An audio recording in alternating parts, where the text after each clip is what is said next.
Hi friends, Dean here with Escape to Gaming. Today I want to talk about Halloween and horror games. Games that we played over the years or even recently that still scare the shit out of you or that make you just kind of put you on edge and are a little bit unnerving. I usually save these and play a lot of them around the holidays, very much the way I like to watch my favorite horror films or Dawn of the Dead or Day of the Dead, and films like those are my, John Carpenter's Halloween movies, typically around Halloween time. I still find a great sense of joy in playing these because they really do scare the crap out of you. And many people go, oh, I'm not scared by those kind of games. They don't bother me at all. Well, that's fine. I'll tell you that I feel uncomfortable playing them. Now that I'm older, I still find that even these older games that I've played years ago that scared me then still kind of creep me out today, or I feel very unsettled playing them. So each of us has a threshold as to what we find is intense or what we find is scary or not scary. For me, with a very vivid imagination that I have, I still have an imagination almost like a little kid. It doesn't take much to make me unsettled, and I'll share my experiences as I get through these games. I have a bunch of games from the 6th, 7th, and 8th gen I'm going to talk about. I'll get right to it. And I mentioned this many times. Many people know I went out and bought my original Xbox for the first time just to play this because it was a console exclusive.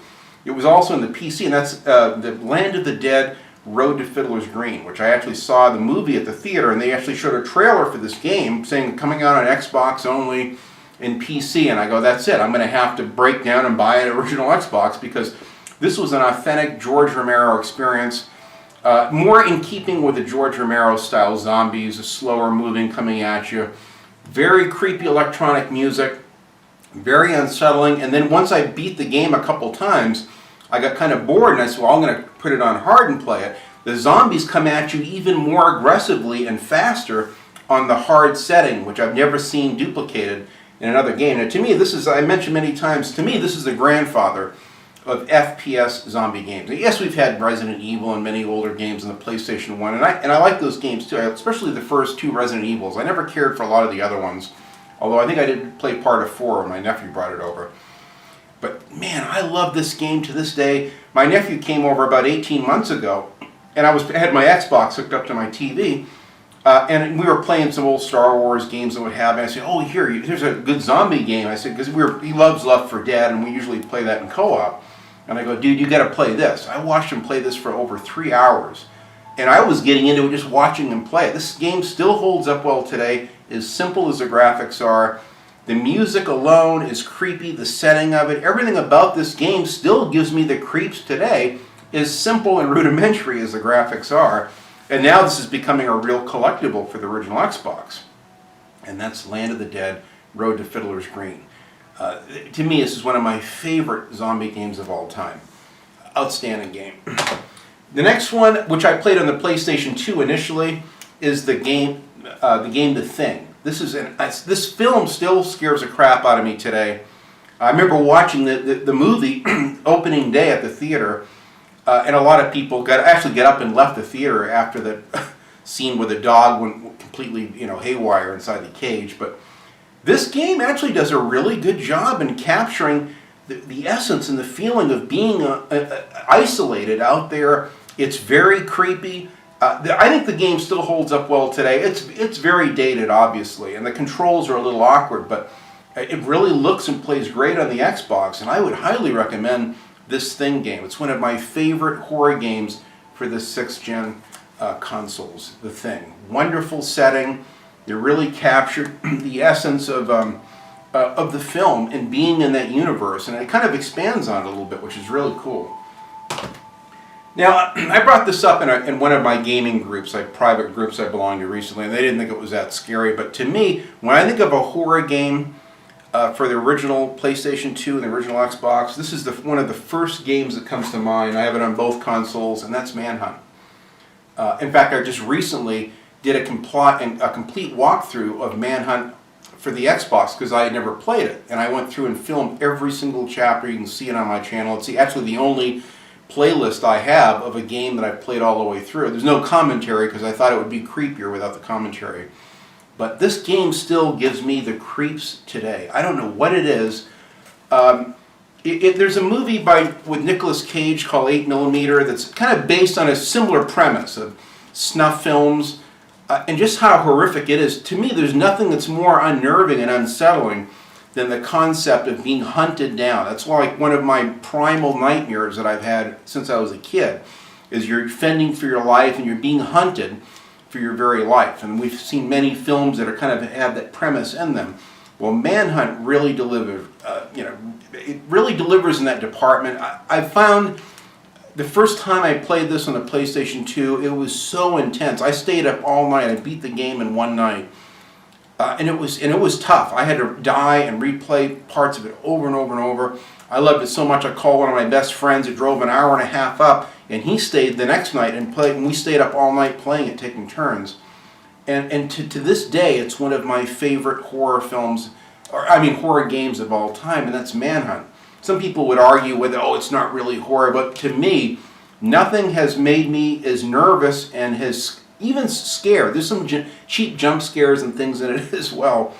But this game, especially the last level, is so intense. I thought I was going to have a heart attack playing it. So those to me are like the hallmarks of a great scary game, is something that scares the shit out of you and makes you really uneasy. And Manhunt takes the cake. It really does. Many of you have played it. You know what it is. It's just a simple stealth game. But some of the ways that you're being hunted down and the things that they say as they're hunting you down is just hilarious. There's some kind of comedy to it too, in a dark way. The other one is Manhunt 2, which is equally as intense. A very different premise and story, but equally as intense. You're being hunted. There's some levels in this that are perhaps even more intense, where you escape this insane asylum. You get this friend that's with you and is talking to you in your head or whatever. You play as actually a couple characters in this game. It's very removed from the original Manhunt, but just as disturbing and scary. I've beaten both of these games on the hardest levels and replayed it, unlocked all the bonus material and what have you. They're my favorite horror type games, and they're very disturbing. This one, unfortunately, has been cut and hacked up. It's one of the only games I actually have off Steam. I have an uncut version of it where you can see all the executions and everything. It's pretty intense, but it still really gives me the creeps today. And I have a lot of fun. I like people. We have fun being scared when you play these games, and Manhunt 1 and 2 really deliver in that department. The next one, this is one of my favorite horror games of all time on any console. And I had it originally for the original Xbox. I bought it about a year and a half or so ago, and I was happy to find a mint copy of it. I even have the strategy guide for this, and that's Cold Fear. This, to me, is like a Resident Evil clone, but it takes place out in the middle of the ocean. You're on like this Russian trawler that's swaying, that's like in these rough seas, and it's listing this way and that with the water washing over the deck. It's very dark, creepy, and atmospheric. You're a Coast Guard. You're dropped on this as kind of a rescue mission. Right away you can tell something's wrong. There's all of these telltale signs. There's been some kind of a massacre or something that has gone on. And it's really, really intense for that reason. I get someone walking their dog out here and just watch it, make sure it doesn't take off after Oliver. That would be a horror experience in and of itself. But it's a Great Dane, and my cat doesn't like that dog at all. So every time I see it, I have to keep an eye on it. But this game, to this day, still really gives me the creeps. It's very, very well done. It takes some time to get used to the controls. It's got a strange, kind of awkward camera control and aiming system, but it's really well done. It's actually a fantastic story. The graphics, when I first saw this, I thought this was one of the finest looking games I'd ever seen on the original Xbox. It's kind of near the end of the Xbox cycle. An outstanding game. I would highly recommend this. Many of you know that it's a real hidden gem, and that's Cold Fear. A great game. Once you're inside the ship, you see that there's like a zombie outbreak, and there's other creatures and monsters that are like spawning all this hell on this ship, and it's just you surviving against incredible odds. Very intense. Just the thought of playing this, it creeps me out. But I would like to play this again soon because I love the game so much. Segueing out of the 6th gen into the 7th gen now, and again, like I said, there's not that I haven't. There's the Suffering games 1 and 2, which I've never played. I've always wanted those, and I want to buy those for my original Xbox collection. The Silent Hill ones, you can let me know which ones are the best and which ones are the ones to get and which ones not. I'm very interested in playing those. I've just never played them for whatever reason. Shell Shock 2 Blood Trails. Now, the first one was like a Vietnam third-person shooter, and it was pretty intense just as a shooter. It's a tough, challenging game. So this second one, I was really interested. I remember seeing the commercials for this when it first came out, and I raced to buy it. This was one of the first games that I bought for my Xbox 360, actually. It's like, I think, the third game that I bought for my Xbox 360, about right after it came out. And I was really surprised at how much I enjoyed this. Now, this game has been shit on. It's received some horrible reviews. It does have some issues. There's some repetitive issues in it, and repetitive zombie types and things that you'll see in it. Almost like, clowns pouring out of a little car. You'll have spawn points where the zombies or whatever keep coming at you. But it's an unusual concept and story because it's like a Vietnam setting. And he starts off like this horrific Vietnam type setting and the bloodbath of war. And then the CIA is experimenting with these drugs and it's turning people into zombies. A very unusual premise and actually quite brilliant. It really is an intense game. This game, I still haven't finished it to this day. I'm anxious to play this. I wouldn't even mind doing a review of it because it's one of those strange games where people will pass on it because of all the bad reviews it had. But if you give it a chance, it actually has some really fun gameplay and it's quite disturbing. There's some parts in this, some set pieces that are just, they're coming at you from every direction. You feel really overwhelmed and it's just very intense. Excellent zombie game, great animations, it still holds up well today. I like the PlayStation 3 version better because on the Xbox 360 it has a lot of QuickTime events, which I'm not a big fan of, to get out of certain situations, and you can use the 6-axis controller on the PlayStation 3, which I find is much easier. So I prefer and would recommend the PS3 version of Shell Shock 2 Blood Trails. A really unusual and intriguing horror game, believe it or not. The next one many people have played. This is my original copy. Now I already have this downloaded on my hard drive. I got it like off Xbox Games with Gold a long time ago. And since then I've deleted it off my hard drive because I've got the new version of it for the PlayStation 4. But Dead Island, I had followed its development early on. I'm really, to this day, I'm still impressed. As buggy as the game is with all the problems and the huge week 1 patch that took care of like 32 issues that the game had, it's really designed for co-op, but playing it by yourself is really creepy. This game still is, I find, very disturbing even to this day. I would highly recommend the definitive edition, which I have here, which I'll show a little bit later, but it's still a great game to this day. I really love Dead Island. It's a great setting. Some of the environments are very, very creepy in this game. Getting on to another excellent Xbox 360 game. I was so impressed with this when it first came out and still love it today. And my nephew comes down and we play this in co-op constantly, and that's Left 4 Dead 1 and 2. Both of these are outstanding games. This is almost like an expansion pack of the first. It's very much more of the same. Wonderful games, very well done, very intense. What's neat, it has like a random generator where each time you play a level, you don't know where the zombies are actually going to be coming at you, which is very, very cool about the game. So it makes it very intense. You can play the same levels over and over. I like playing it by myself, which I know it's not really designed for that, but you can play it by yourself. You have the AI as your partners or whatever, but it's really, really a fun game. Very intense. It still gives me the chills today. It's one of my favorite zombie apocalypse games, and that's the wonderful Left 4 Dead series. I know many of you love it as well. This is an unusual game. It's one of my favorites, one of my favorite FPS games by one of my favorite developers, Raven Software, and that's Singularity. Now, you may not consider this a horror game, but it has some really definitive horror elements in it. It's very terrifying. For me personally, I find it very unsettling playing this. There's a bunch of mutated type, creatures and all this stuff that goes crazy on this Russian island. They're doing these experiments with time travel. It like fucks everything all up. It creates all these creatures and monsters. And I find it a very challenging and very fun game. This is one of the best hidden gems you will ever play.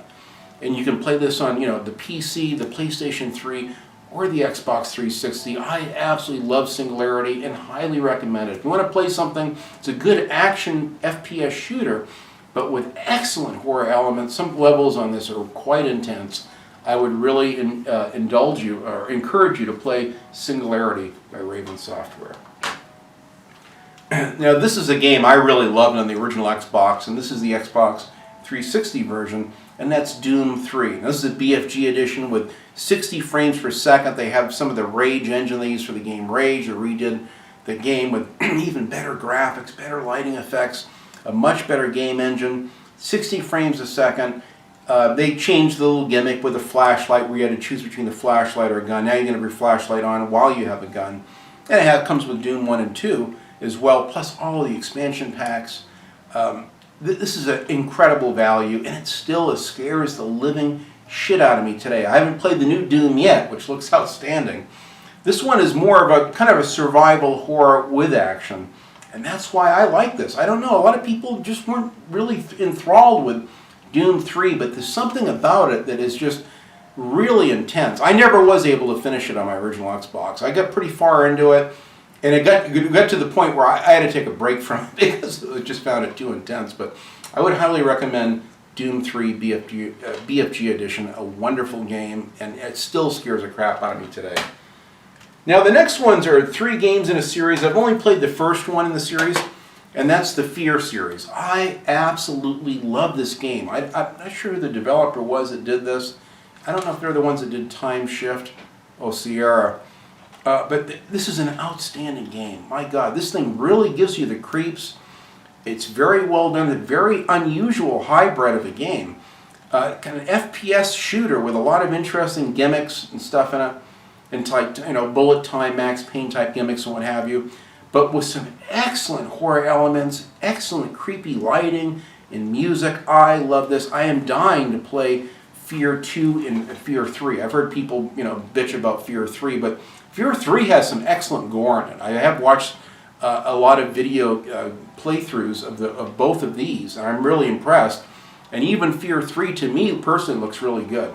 And you can actually play it as 2 characters. Play it once as one character, and the second playthrough you can play as your other alter ego or character or whatever. But I'm dying to play 2 and 3, but I love the first one quite a bit and would highly recommend these. Many of you know what I'm talking about. There's some excellent reviews you can watch of these as well. I know Mark Bussler of Classic Game Room really loved these and did some great reviews of them.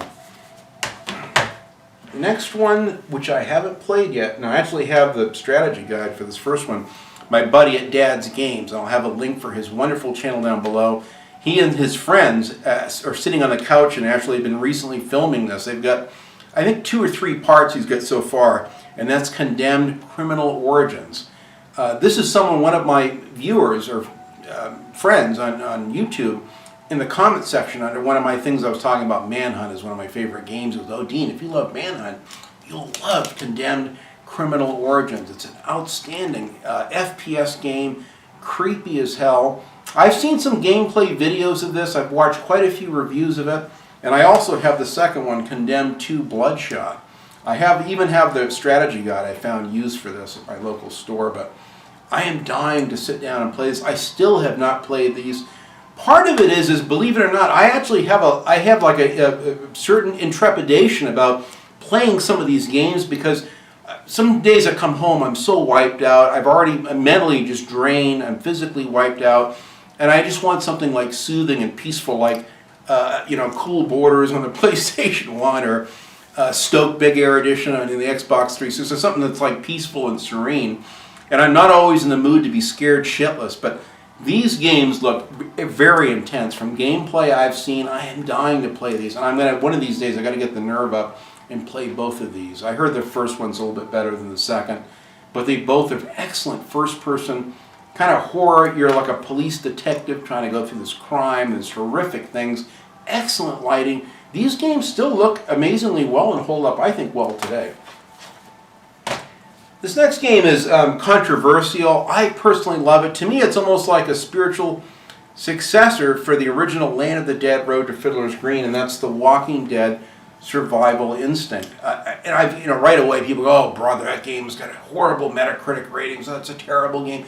Give this game a chance. This game still, even in spite of its stale graphics, it has some repetitive things in the environments with buildings and especially the same car types and some of the same zombie types. There's not as much variety in it as I would like with it for the assets within the game, but to me the lighting of this game, the music, the creepiness of it, this really gets to me. This game, I had to stop playing this after a week straight of playing it because it was getting to me, and I'd wake up in the middle of the night and I'm like, I could literally, I'm playing through levels in my subconscious playing this. But this game is fantastic. It actually has the Daryl and Meryl characters in it with their voices and likenesses and what have you. To me, it's a real hidden gem. I completely reject the notion that it's a bad game. Yes, there are things about it that certainly kind of use more polish. We'll just leave it at that. But the game works well. It has some very fascinating mechanics and things that they introduced into the game that I haven't seen in other zombie games. And it's more, like I said, more of the slow, like the George Romero zombie types, not the way out ones from like Left 4 Dead, but a really authentic first-person shooter zombie experience with really good stealth and melee, more of like a survival game with a lot of stealth in it, and that's the Walking Dead Survival Instinct. This is one of my favorite zombie games of all time, believe it or not. Now, these are two games that I have both of, and I've never played them, and I know everyone's going to go, oh, Dean, what are you wasting your time playing Survival Instinct? You should be playing these Walking Deads. But I have both Walking Dead Season 1 and 2. From Telltale Games. I've heard nothing but excellent things. These are probably the ones that I'm going to be playing around this Halloween. I've always wanted to play these. In fact, I'm even thinking of having my wife play it with me. We might even take turns playing it because I think she would like this kind of a game. I'm really excited. I've been saving these for a time to play them, and I'm going to be leaving both of these out on my coffee table to play because I've heard nothing but excellent things about these. I like the fact that you have so many choices that you can make and that it really changes the outcome of the game and your overall experience and the choices you're forced to make, and some really shitty ones at that. But I've seen quite a bit of gameplay videos and reviews on this, so I'm going to be putting these on my coffee table right now. In fact, I am dying to play these. You can tell me in the comments what you like about them and what you don't, but I've heard nothing but beautiful, brilliant things about the Walking Dead Telltale Games series. They look interesting. Some people question whether that's really a video game, but to me that it serves its purpose. It's creepy, and I like the choice. You can really feel like you're affecting change within the game. Okay, now getting up into the 8th gen, I'll start off with Alien Isolation. Now this is a game I pre-ordered. And I got this Nostromo edition with extra DLC and everything in it. This is a game I couldn't wait to get and play. I played about 90 minutes to 2 hours of the game, in the beginning of the game, and I had to stop playing it. To be honest with you, this game for me personally is just too intense. But I'll never get rid of it. I'm not about to get rid of it just because I bought it and I've never played the game. And the day will come where I'm dying to sit through and play it. In fact, I love this game so much, I watched not one but 2 different walkthroughs of this entire game from 2 different people on YouTube. And even that I found was incredibly intense and quite entertaining. So to me, I've got my money's worth out of it just watching the playthroughs, believe it or not. And I know many of you are, oh, Dean, it's nothing compared to actually playing the game. No, I know, believe me. I played enough of it to know that it was just too intense for me. But the day's going to come where I'm going to have to force myself to sit down and play this. This is one I think of one of the scariest games ever made. Even the playthroughs of this are extremely intense, and I'd highly recommend this. If you haven't played this, because you think, oh, it's by Sega and they made Aliens Colonial Marines, and I love Aliens Colonial Marines. That one wasn't as intense as this, and I was able to play it all the way through, but this one really holds up well, and it's an amazing survival horror experience like you won't get anywhere. This would be questionable whether it would be considered a horror game, and I'm going to mention it anyway, and that's Wolfenstein: The Old Blood. Only because later in the game some shit goes down and all of a sudden it turns into like a horror type game, like a zombie FPS game with excellent zombie types and some really intense boss battles and stuff, especially near the end of it. This I would highly recommend. I absolutely loved Wolfenstein: The New Order. It was my game of the year that year. And this is an excellent, inexpensive follow-up. I think I paid $20 for this. First I bought it on off the PlayStation Store because it was a digital-only thing initially, and then eventually it came out with a physical copy. I love the game so much I had to buy the physical copy just to have it. But excellent game. Excellent zombies, and really a different spin on the whole zombie thing that I really like. The Last of Us Remastered. This is another one. Once it started introducing the clickers and I got a few hours into the sections with the clickers, I had to stop playing this, just like Alien Isolation. To this day, I started not once but twice. I've tried to play it through the PlayStation 3 and loved it, and I've tried to play it on the PlayStation 4, and as much as I love the game, the graphics are outstanding, the writing is so damn good, the characters are so memorable in this.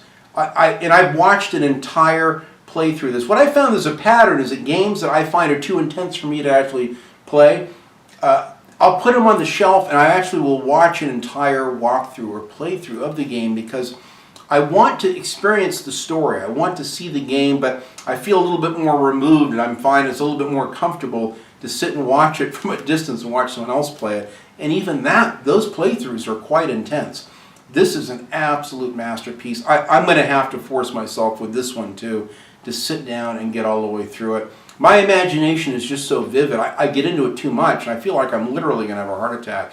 You could only imagine games like Alien Isolation and The Last of Us with like that PlayStation VR thing. My God, I mean, people would probably drop dead of coronaries. I know I probably would. My heart's not the greatest, and I'm not even supposed to have any stress in my life. My doctors warned me vehemently, Dean, you got to stay away from stress and things that get you all wound up. And believe me, these kind of games get me wound up, but in a good way. Dying Light, I still haven't played this. This is made by the wonderful Techland that did Dead Island. Many people say it's a vast improvement over Dead Island, and I'll show the last one here too, and that's basically the Dead Island Definitive Edition. Both by Techland, both outstanding games, really intense. I'm really impressed with how great this looks. I played the beginning of it, and I couldn't believe how much better the graphics look in this. It's a great investment. And you get the Dead Island Riptide with all the DLC and everything with this. Outstanding bargain. Dying Light looks great. The expansion packs look good. This is another game I'm going to have to play. It really looks, and this looks like it's very intense. At nighttime, the zombies like really come alive, and it's like it's on. Anyway, that's my little array of games. These are games that I actually have that I've either played or I'm looking forward to playing. These are the games that scare the shit out of me. Like I said, I get so into the games, any game, even just FPS games. I'm done playing them, I'm shaking, I'm sweating, my heart rate is radically climbed, and I have to, at times, walk away from games that are intense. But these are ones that I personally like, that either I've played or I want to play, and I certainly won't get rid of any of these. And I want to get some more of them, like the Silent Hill ones for sure. And the same thing, with the Suffering 1 and 2. I'm dying to play those. But let me know in the comments, what games do you have on top of these? Oh, Dean, if you like those, check these out, or I'd highly recommend these. These are really good horror games. I'd love to know in the comments. So anyway, that's my little list of 6th, 7th, and 8th gen horror games that are perfect for the Halloween season. Let me know yours in the comments below. And thanks for watching, guys. And above all else, enjoy your games. Thanks.